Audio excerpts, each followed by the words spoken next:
Hey YouTube, so this is the other guy coming to you this morning. So anyway, I have here a set of Toyota Tundra leaf spring from a similar truck to mine. So if you've been following me, I've added some leaf springs, leaf springs into my truck. And in doing that, I gained some height and also some load capacity. But in doing that, I felt that I needed more load capacity. So here I have a set of 2001 Toyota Tundra leaf spring. And so I'm going to be Frankensteining this, if that's a word, onto my original existing leaf spring set. And in doing so, I hope to gain more height and more load capacity. Okay. So that's what I'm doing. My thoughts is that I'm going to be using the middle leaf spring here and the bottom leaf spring here, and I'm going to cut this to about that long, between 3 to 4 inches in here as well. Okay, and you'll see that there's little plastic buffer here. I'm going to try to see if I could utilize the plastic buffers as well. And yeah, so if you're interested in this video, come along and follow along with me. Just a word of warning, this is my experiment. If you try to do what I do, you might end up hurting yourself. If you don't know what you're doing, you might end up killing yourself or somebody that you love. So please take that into consideration. I am taking that seriously into consideration when I'm doing this. That's that, guys. So here I go. Alright guys, so this is what we're going to do next. What we're going to do is we're going to be releasing the center bolt here. This is the bolt that holds the spring together, okay, the spring pack. Without this bolt, the spring comes undone. Okay, so we have to make sure how many shims are inside each spring here. Okay, so we see a shim right here. Here there's no shim, and then there's a shim right here, and then that's a little buffering shim right here. Okay, so like I said earlier, we're going to be using this spring right here and that spring right here. Okay, and so we're going to be moving this shim onto here. Okay, so this thing right here already has a shim.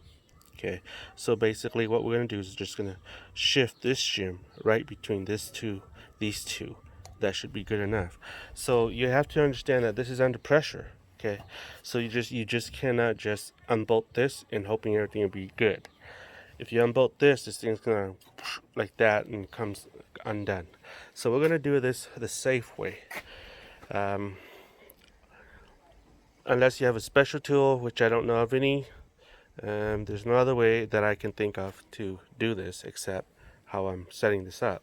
So I'll let you in on how I do this. Here we go.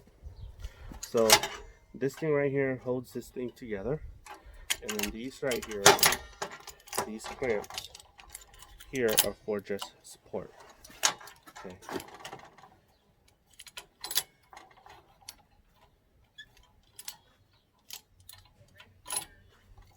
Okay. So then I'm gonna need to take this off now. Pretty cool. It doesn't really take a rocket science to figure this out, guys.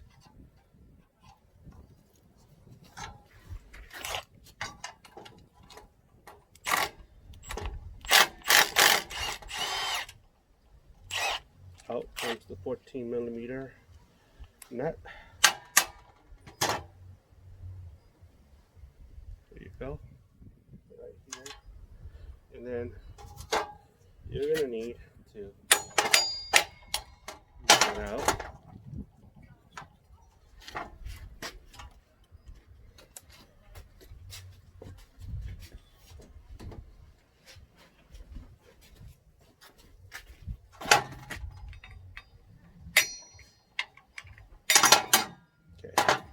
It comes out like that. You notice here's a shim, and well, it's a plate, but we'll see if we can use this later. Okay,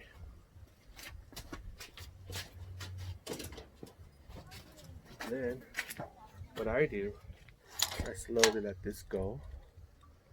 Okay, slowly let this go. See how it's under tension? Okay. And then I slowly, I don't want to grab this because it's going to go boing like that. So I'm going to grab this right here. And I slowly grab, release this. You see that? It's becoming unsprung.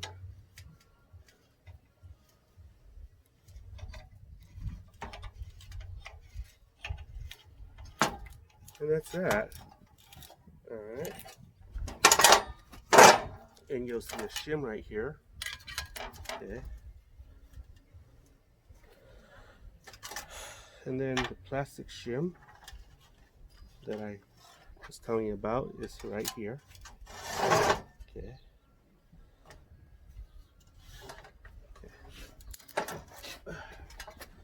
Move this out of the way.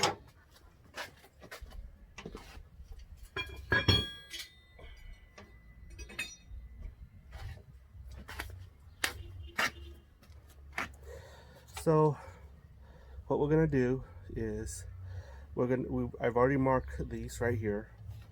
So here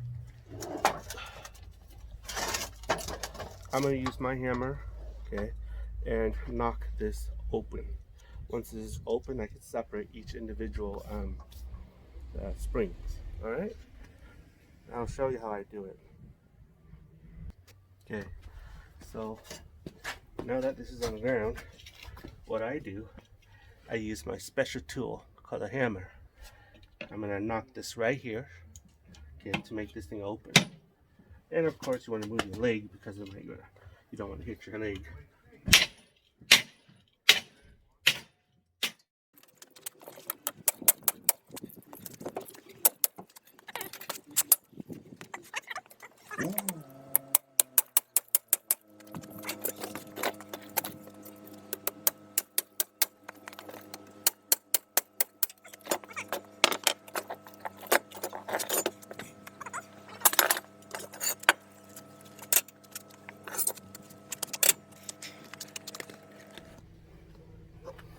So now this is done, it's separated. So what I'm going to do is I'm going to cut this, cut that, cut this, and cut that.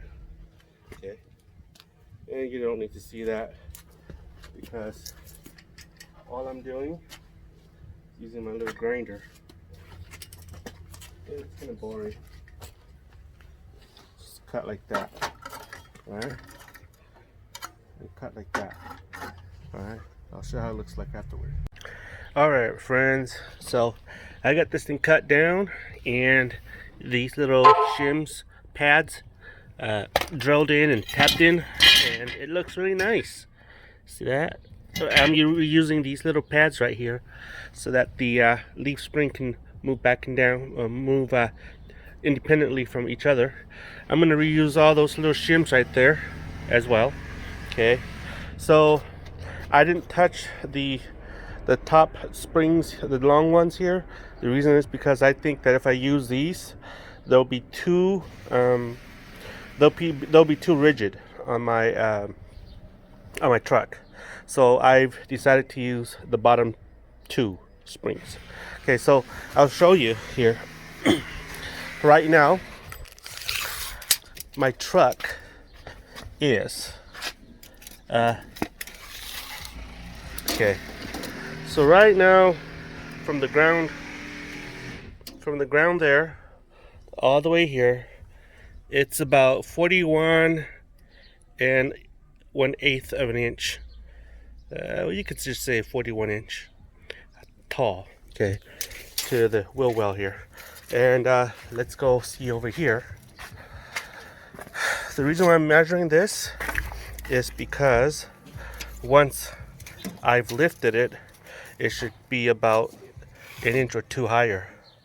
So on this side, it's about 42, almost 42, 41 5/8 of an inch tall. Okay, the reason is because it's my driveway. It's sort of like that, slanting downward. Okay, but then it's diagonally slanted like that. So that's why this side is higher. So, and then I have to take into consideration the drive shaft. Okay, so when I lift this thing with the springs, I'll let you know. Okay, let's see. This part, the slip yoke here, will come out a little bit more. So let me measure this. All right, so that is 1.5 inch. Okay, I am predicting that after I install that spring, those 2 extra springs, it'll come to about 2 inches. Okay, it'll come out about 2 inches. So right now it is at 1.5. Okay, 1.5 as we speak. So I'm thinking that it'll come out to 2 inch total. It'll come out 1/2 inch more. So that means I need to get a longer spacer here, okay, so that this thing doesn't fall out when I'm off-roading. So that's that, guys. So let's do it, and then we'll do the measurement.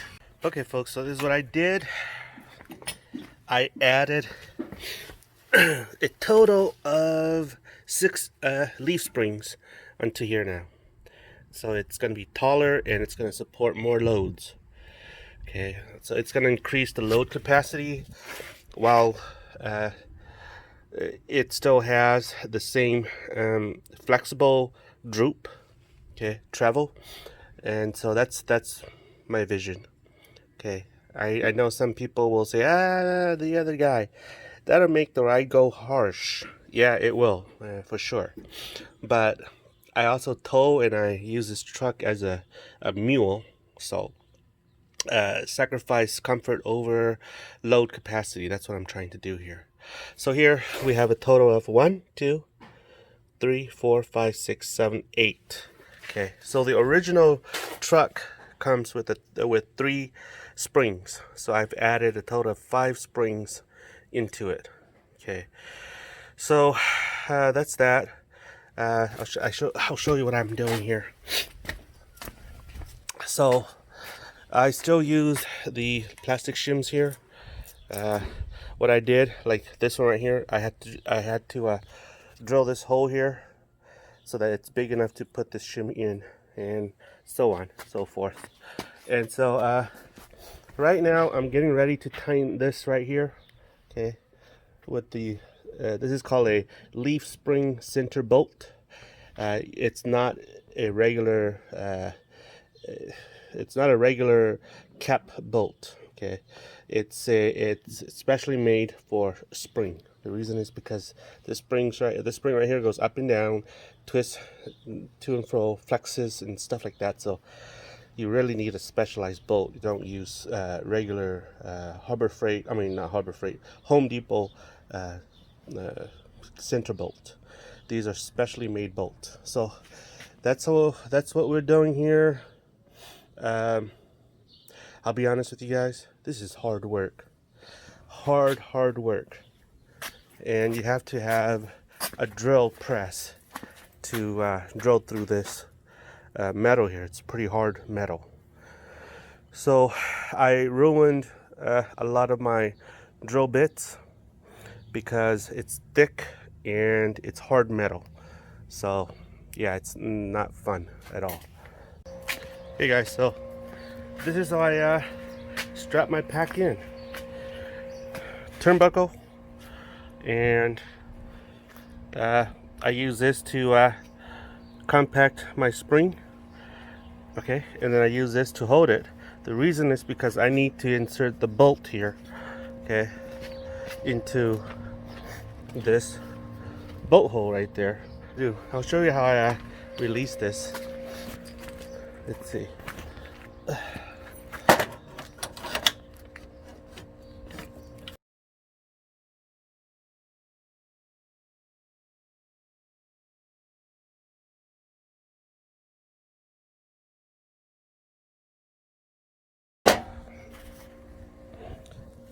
We're going to be using this, so I'm going to prep this area gonna put this thing right here.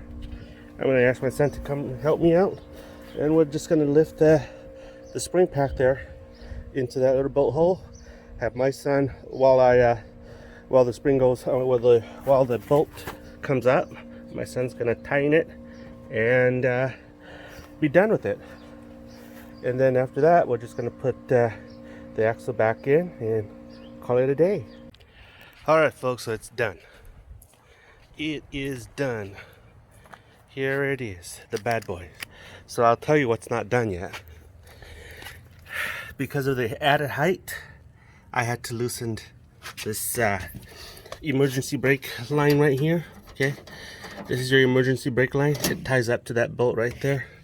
See how it goes there? It drives there to the brake drums. So it's so, because of the height, when this thing droops down, it droops down so far that it'll rip this line. So I need to make a C bracket, like C bracket, you know, CC. Build it here, extend it this low, okay, so that I can bolt this onto the C bracket. Okay, it's like an extension spacer C bracket. You know what I mean? Yeah, I hope so. So that's how it is. So I loosened this so that it does not bind, or when the spring droops, it doesn't do that. I'll have to do this week sometime. So because I shaved off some of the spring clips that clips the spring here, I'll have to build more new spring clips so that this leaf spring doesn't shift. Okay, and if it does, you don't want that to happen. So that's what happened here. Same thing on the other side. It's really high, so I'll let you know. Before I did this project, we measured, remember? We measured the distance here. Let's see, doing this one-handedly. Okay, so from here to here, it's gone up 43 and 3/4, almost 3/4 of an inch. 5/8, 43 and 5/8 of an inch. So it used to be 41 and a half on this side. So you're looking at 1, 2, 3, almost a 3-inch gain. Wow, 3-inch gain on the back, almost. So that's that. Let's see, let's do it on this side.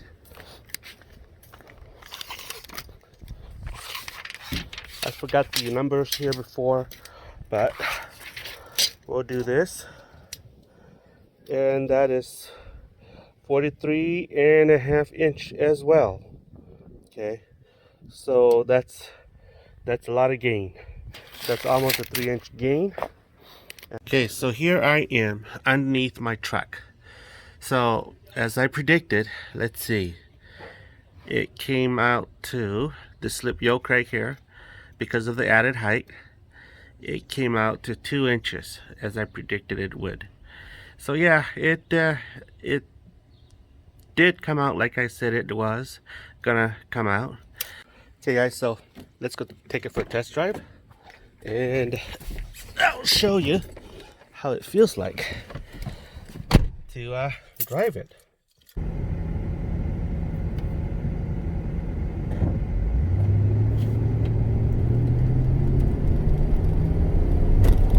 Okay, here it goes. Can't tell the difference. Yeah, so I can tell you, adding 3 inches to my lift, to my rear, and adding 2 more leaf springs to my rear leaf pack, I can't tell the difference. I think the reason is because my I have a tire carrier built there, and I've added a lot of weight onto my truck, so those weight actually balance out my spring. Well, let me know what your thoughts are, guys, on this build. It is a very, very hard build, I'll be honest with you.